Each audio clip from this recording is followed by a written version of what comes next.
So I've got a lot to be getting on with at the moment. So, in case you can't tell, we're about to talk about Perun for the AUG. It works the same way as what you get with the Perun Hybrid, except a couple of little differences. That sits inside your gearbox. As you can see, you've got two input boards. And simply put, these wires are battery and motor, and you have two other boards. I'm not going to unseal these yet because these will be for customers. One of them is the trigger board and one of them is control board. This is one of the few times where I've had a brand spanking new MOSFET that is still in the test phase and wasn't actually ready for release yet, that I installed, that worked absolutely instantly. Now, in terms of ease of fitting, everything was really fucking easy to fit. There was no issues with the way the board sat inside the gearbox and where the other two boards sat. They were instant fit. I had to do no fucking around. It was an absolute piece of piss. The only bit that might take you a little bit of time is this wire here. That big noisy springy thing, that is replaced. That's the trigger bar that runs down the entire length of the body of the AUG. That is removed completely. You no longer need that bar. So you do need to be able to get that bar out, and then you replace the bar with this wire. One end goes into the MOSFET, it's inside the gearbox, and one end plugs in directly attached to where your trigger contact and spring is, okay?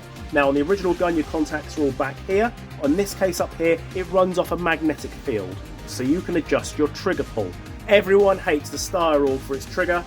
The safety's there. Halfway through is your semi, and all the way back is your full. It's a big, long, hard, noisy trigger pull, but I fucking love Styrogs. I absolutely love them, and other people love them as well. So as you pull the trigger, it moves the magnet closest to the magnetic field, and that's what turns the gun on. And that magnetic field can be adjusted for very fine tuning. It can take a little while to get the wires in the right place. You can see on mine that the wires are living right here. They're completely out of the way. It's just the jiggery pokery of getting the wires in there. Now in the back of the gun is where the third board lives. It doesn't look exactly like this one. This is the beta version that I was testing. I've had this for a few months now. And that is your programming switch. So normally on an M4, you get your fire selector and you go full semi to program the semi, or to program the full, you do semi full, and it gets the access to the programming mode. In this case, you don't have one of those. It's controlled by that button, and that will light up telling you which setting you're on. Again, with the M4, you look inside the mag well, and it tells you which lights are flashing. So green for the type of fire, semi full, whatever. Blue for active brake, yellow for pre-cocking. Again, in this case, the light sequence is slightly different, but it all does the same thing because this gun is meant to run on a semi for halfway and all the way for full, the two-stage trigger. You can have it that way, but you can program it other ways as well. So this unit I've already fitted. This is my Styrog. It is completely standard Styrog on the inside. I have never done any internal work to it whatsoever, and I probably never will. So I don't want to hear any bullshit about, oh, the sounds of the shimming, and oh, it doesn't sound very good, because it's a basic fucking JG Styrog. I've done nothing to it. I've literally fitted the MOSFET so I can test the functionality, alright? So shut the fuck up. Now I have these available for sale right now, and as in sale, they are for people that want work done on Styrogs, as in I will fit it. If you ask me nicely, yes, I will sell them. They are more expensive than the V2 and V3 hybrid, and the reason is they are for particular guns. There are so many guns that run a V2 and V3 gearbox in a regular normal way, so they can mass produce more of them. These are a bit more of a niche market, so therefore they're making less, and therefore they are slightly more expensive, but there are also more components involved, so bear that in mind. This one I've already programmed myself. Yes, I'm fully aware the gun makes noise. Yes, it's whiny. I haven't shimmed it. It's still completely standard. I've done nothing to it. Shut the fuck up.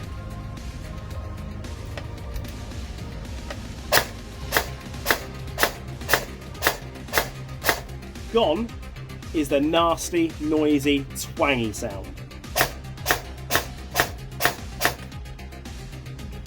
And you can make the trigger so minutely adjustable that even with the safety on, you can make it fire. So no more of this, oh, it's a 2-stage trigger, it doesn't work in full auto, that's all gone. Oh, the trigger pull is so horrendous and it's really long. That is gone. Programming. Press it once, press it twice. That's the fire mode. This is slightly different. So the next section is your burst count. That's how many shots it will fire in burst mode if you enable the 2-stage trigger in burst mode.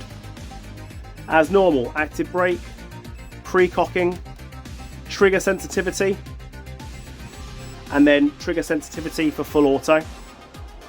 Rate of fire reduction, LiPo alarms, DSG mode in a Styro for some reason. Trigger calibration, already done that bit. Factory master reset.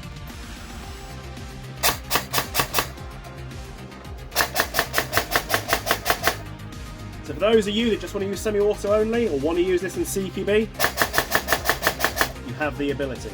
So let's play with some settings. So your first setting, semi. Pull the trigger once. Your next setting is binary, just binary. Next is semi and full auto. Then you've got semi and burst. Then you've got burst and auto. So let's play with it. Let's do semi and burst fire. Press it one more time. Burst count. It's on 3. Let's keep it that way. Active brake is on 2. Pre-cocking is on 1. That's going to wreck the standard piston, alright? So probably don't pre-cock it, but I will. I will suffer for science. Trigger sensitivity. That's on 4, it even goes to 5.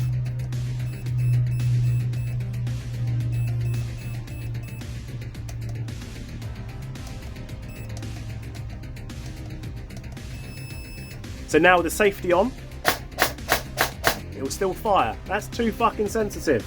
Don't be so fucking sensitive. So let's move it through, take the safety off. Semi, burst.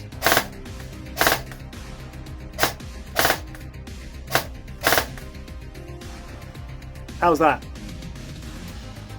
This one fires on semi with the safety on.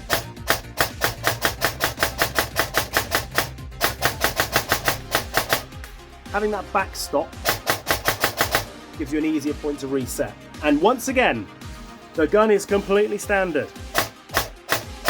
Completely standard. I don't want to hear a fucking word about the noise. I know, it's a standard gun. I know. Now I know there are a lot of people out there that don't like Styrogs, and I have to say that those people are wrong. As you can see, you can still change your barrel nice and easily. The wires don't get in the way. Cool, right? Today is officially a good fucking day, because I've got the same fucking thing for the P90. With this MOSFET, and bearing in mind I've yet to test this, with this MOSFET I am hoping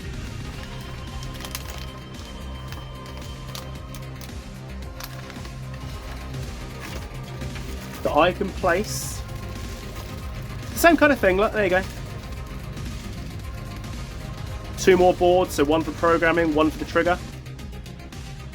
I'm gonna go out on a limb and say this is gonna be basically the same setup, but yes, I will do a video on it. I'll be doing one later on today.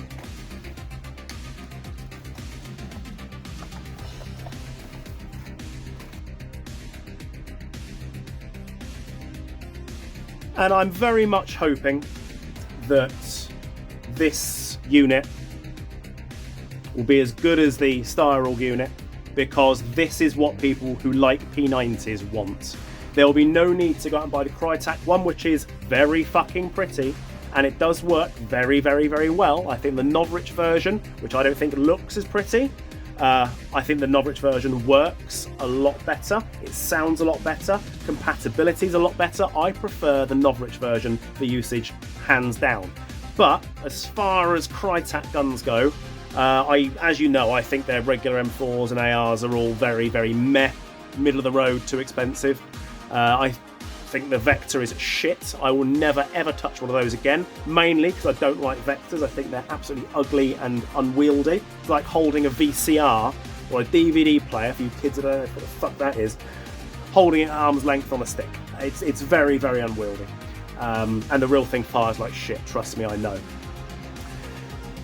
The P90 was a damn good gun. It's actually quite nice. So having that hopefully means now you can go the cheap route, get yourself a SEMA and throw one of those in there. Again, less people are going to want these than what you'd get for the V2 and V3, so these are going to be more expensive. Again, they're about 100 quid. I've got a pile of them. If you ask me nicely, I might sell you one, but I don't want to run out, because obviously I then have to buy more for my customers, and the customers that I know that have got P90s have been told about this, and they are literally all driving to me right now, right fucking now, because they're going, oh my god, today's the day. Once I fit one of these for a tester monkey, you'll get a little video on that as well.